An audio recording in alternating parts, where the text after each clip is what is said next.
Hello and welcome. You're listening to Bits and Pieces for the Summer Camp Newbie by me, Bethany Wright. Hello, welcome back to Bits and Pieces for the Summer Camp Newbie with me, Bethany. Thank you so much for joining me. Appreciate you listening in and tuning in. Like, rate, subscribe. We'd love having all of you on board and following this journey with me. This week's episode is a big one. It's the one you've all been waiting for. It's the real camp packing list. Now, I know some summer camp agencies give you a list, and I know from experience, I follow that list, I turn up to camp, and I'm like, wow, why didn't they tell me to bring this? Or why on earth did we tell me to only bring this many t-shirts? I needed way more. And this is where I'm going to come in. I'm going to give you the real camp packing list, tried and true, from what I have personally experienced, because I know going away for at least 2 months can seem daunting. And what's even more daunting is not knowing what to pack for the trip.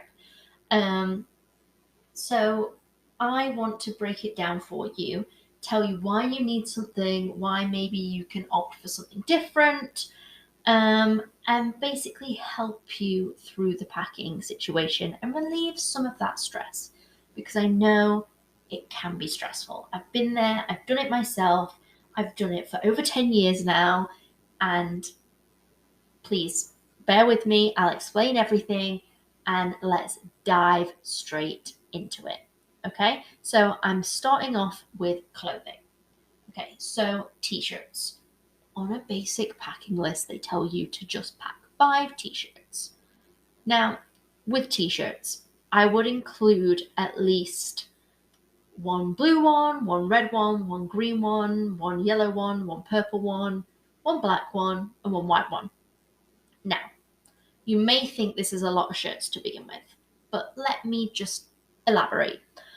Every summer camp, they will do some sort of camp-wide program where they split you up by colour. It could be like a colour war or a Camp Olympics, but then at least you have a coloured t-shirt, so no matter what team you're split up on, you have something to wear that day. Because believe it or not, these campers and returning staff members will pack tons in a certain colour and be decked out head to toe in their colour.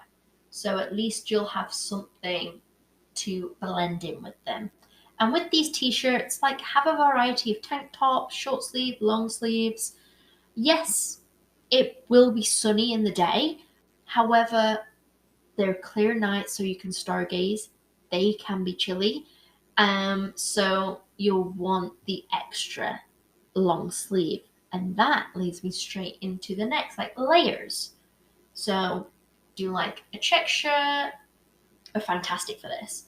Like, you could also have like a sweatshirt or a jumper, or maybe you want to purchase a camp jumper when you arrive.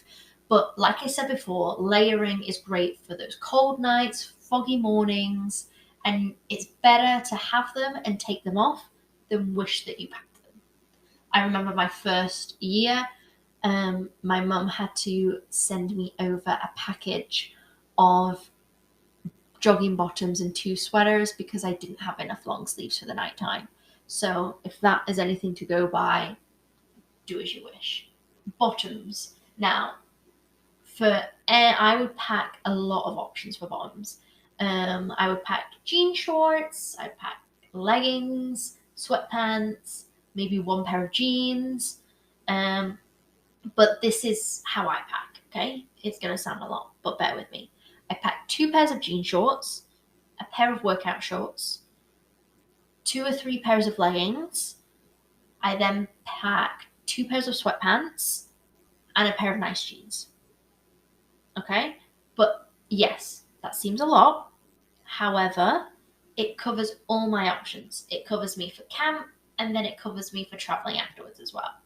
If you want to switch out some of those pair of leggings for some like biker shorts or things like that, go for it.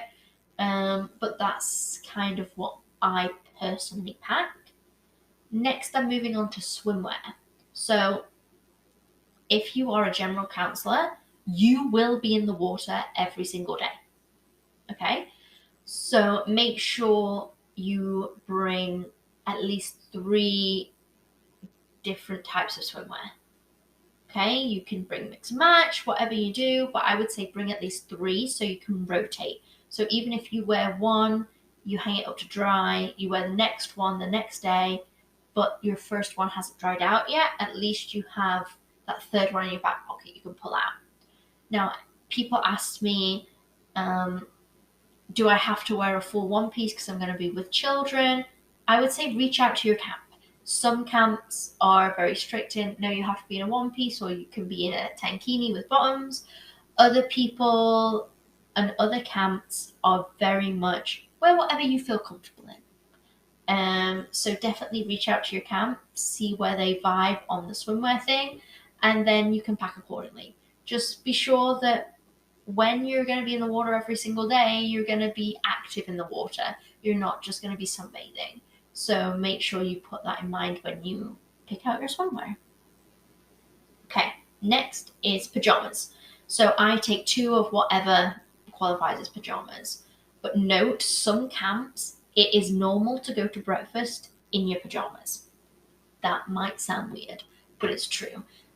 Some camps, I know the Canadian camp I go to, people just put a sweatshirt over their pajamas, put on slides and go to breakfast in their pajamas, and then come back, get ready for the day, and go out for the rest of the day. So whatever qualifies as pajamas to you, take at least 2. So then if one is in the wash, you can wear the other one. Socks and underwear. Okay, this is a big thing. I would pack as if I'm going away on a 2-week holiday. So it's the 2-week rule. Okay, so I pack enough underwear and socks for 2 weeks. Now with the socks, I have some no-show socks and what have you, but I also pack at least 2 pairs of fluffy socks because the camp that I go to is wooden cabins and their floors are freezing in the morning and at night. So I have the socks by my bed, I put them on so I can walk around the cabin and my feet don't get cold. At nighttime, if it does turn chilly, I can put them on and then wear them with my slides. Don't worry, like socks and slides is considered like camp fashion, so don't worry about that. But that is what I would personally do when packing for underwear and socks. And lastly, in this section, I'm going to talk about footwear. Now, this department is pretty tricky because on a basic packing list, they would suggest bringing a pair of flip-flops and 2 pairs of closed-toed shoes. And that's it. Okay? Now, for me, that was not enough because the first time I went to camp, the first week, threw it down with rain and my closed-toed shoes didn't dry out. So, this is hard.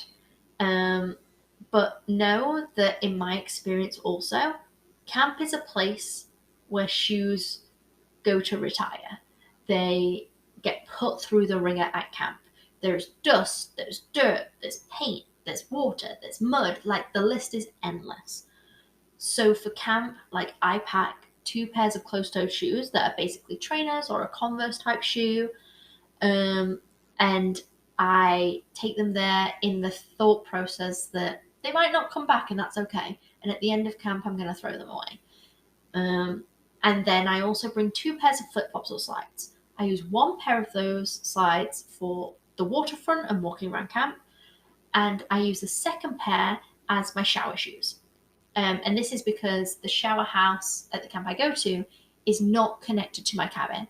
So if I want to go shower, I put on my shower shoes, I walk across to the shower house, I go all the way until I get to the shower, wash, do whatever I need to do, and then I put on the shower dedicated shoes. I know that they're only there to shower in, and they're a bit cleaner than the ones that I walk around camp in. Okay, and then I actually bring like one pair of nice sandals or shoes dedicated for like my after camp travels.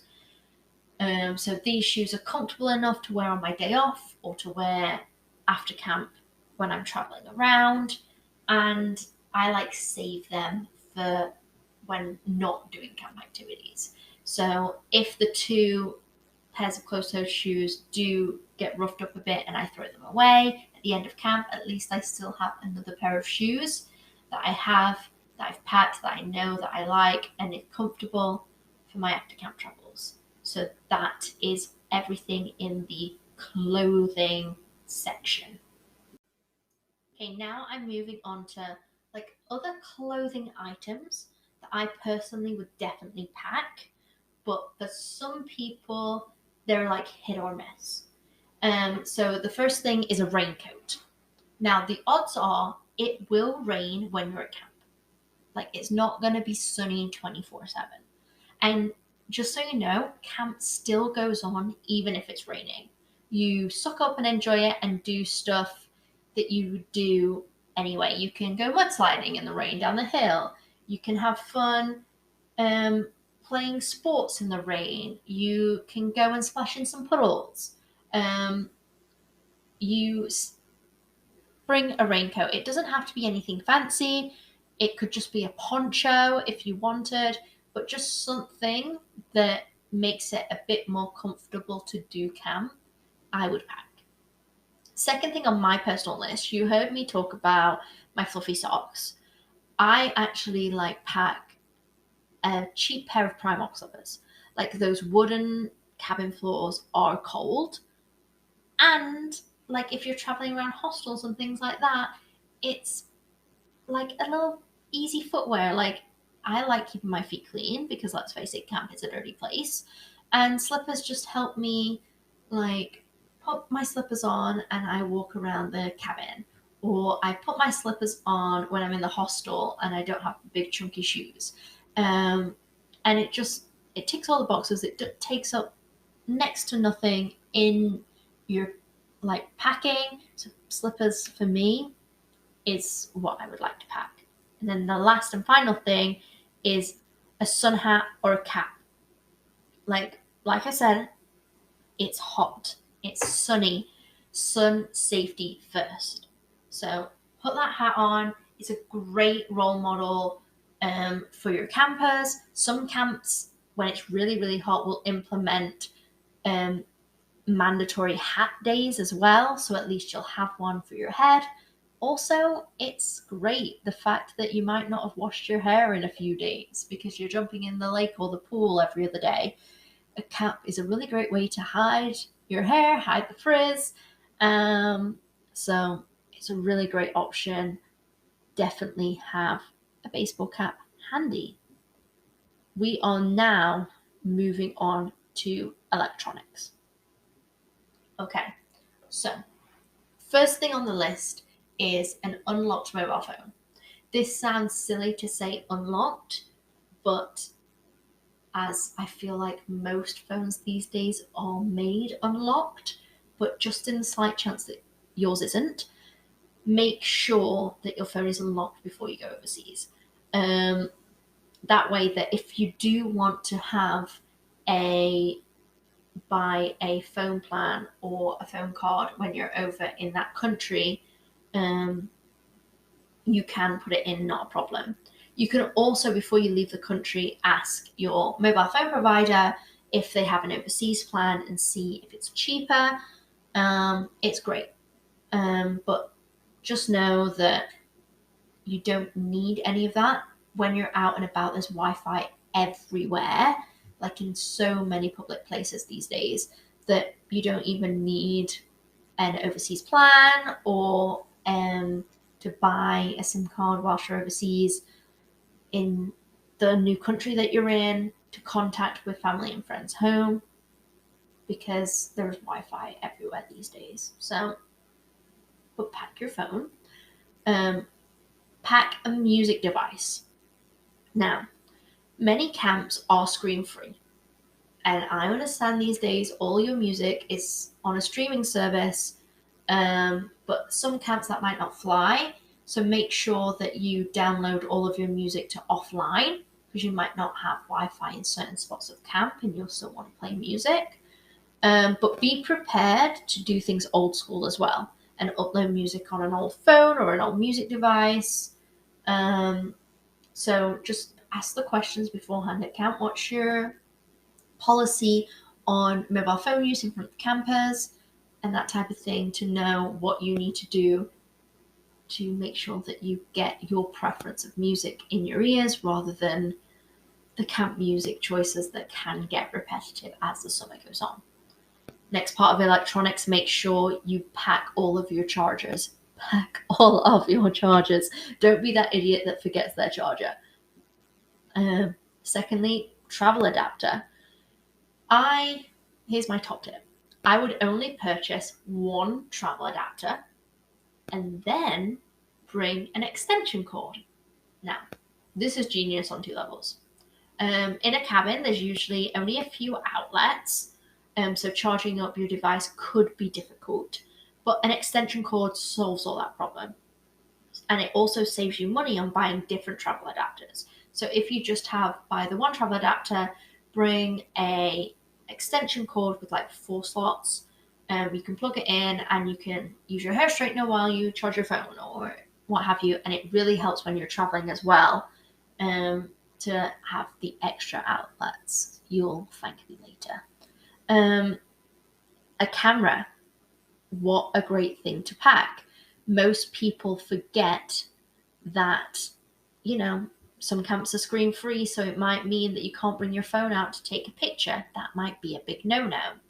So you might be able to bring like an old school digital or a disposable camera, or maybe GoPros are okay, or maybe your Polaroid camera you want to bring, but you definitely want to capture your summer. And to be honest, don't worry if you're not great at capturing the moment, as many camps have a camp photographer. So they take pictures and upload them on social media or onto a viewing platform for camp families. Get in some of those pictures, and then you're able to access those pictures after the summer as well. So get in those. Another item I would say to pack is a watch. Camp is their own bubble, and there's not many clocks around. However, camp is a place where everything runs on time and there's a schedule. I know that's weird. But the be all and end all is you'll need a watch. And I personally would suggest wait till you get out there, go to Walmart, go to any of those cheaper stores and get one with an alarm clock built in. And that way you can set an alarm for yourself. It's on your wrist. Maybe get a waterproof one and you don't have to take it off. You'll get worried about it getting wet. Just one with an alarm on the wrist really helped me personally get up and help get my campers up for breakfast. The last thing I would say in this section is I would pack like a headlight or a torch or a flashlight or whatever you call it. Bring one. Because when the sun goes down at camp, yes, the stars come out and it's super, super pretty, but many camps do not have street lights. Like, you're in nature, might be in a rural place, and the only lights that are around you might be the campfire or the lights from buildings around you, and someone else might switch them off. So if you want, I would definitely suggest bringing a headlight or a torch or something, not a big one, a small one. Again, you can buy this when you arrive in your arrival country, but bring one. Life's great. An extra tip, a top tip I would give you is go on your own camp's personal website and find their camper packing list. See if there's anything extra they suggest, because at the end of the day, they know their program the best. That's the be all and end all. And whatever they suggest a new camper to bring, you kind of guide your way on that as well. But note that they also don't cater for people that are flying over with only 23 kilos. So use your best judgment on this. Next part of my packing list would be like those random items, those items that you're more than likely going to forget because they don't come under the classic headers. So the first thing first, I would say, is a backpack. So at camp, activities like wait for no one. And with the exact timing of the camp schedule, you may not have time to go back to your cabin to change or pick up what you need in between every single activity that you do. So you may need a backpack to put stuff in, a first aid kit, or a speaker, or your towel, or your closed-toed shoes, or whatever it may be, your backpack. But usually whatever you use as your carry-on luggage is great to double up as your backpack, so there's no need to bring two.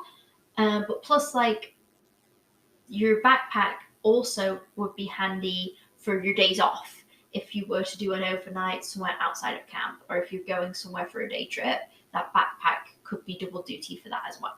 So think about it that way. Another thing I would suggest to bring is a lint roller. This one sounds strange, I know, but hear me out. Camp can be a dirty place. Like, you will get dirty pretty quickly, and a lint roller is great for getting the dirt off your clothes, lint rolling your bed or your sheets from the dirt from your feet, anything like that. A lint roller can help make you feel a little bit nicer before getting into bed. Another thing I would bring is towels. Now, you may ask, how many towels should I bring? I would say bring at least 2. And this is why. I would, same way as for slides or flip-flops, I would use 1 for showering and 1 for the lake or pool. You don't want to cross over these towels. Like, just hygiene-wise, cleanly-wise, that's what I would do. I would check in with your camp and see if they have towels for international staff, so you don't have to pack lots. Maybe invest in a microfiber one, like a quick dry towel, as well. Or you could even just have one that is yours, and then once you arrive in your arrival city, and then you can donate them to camp afterwards. Either or, towels, at least 2. Next thing I would say is a personal laundry bag. Now, camps normally have laundry once a week. And in my experience, they do this in large industrial-sized laundry bags to fit their large industrial machines.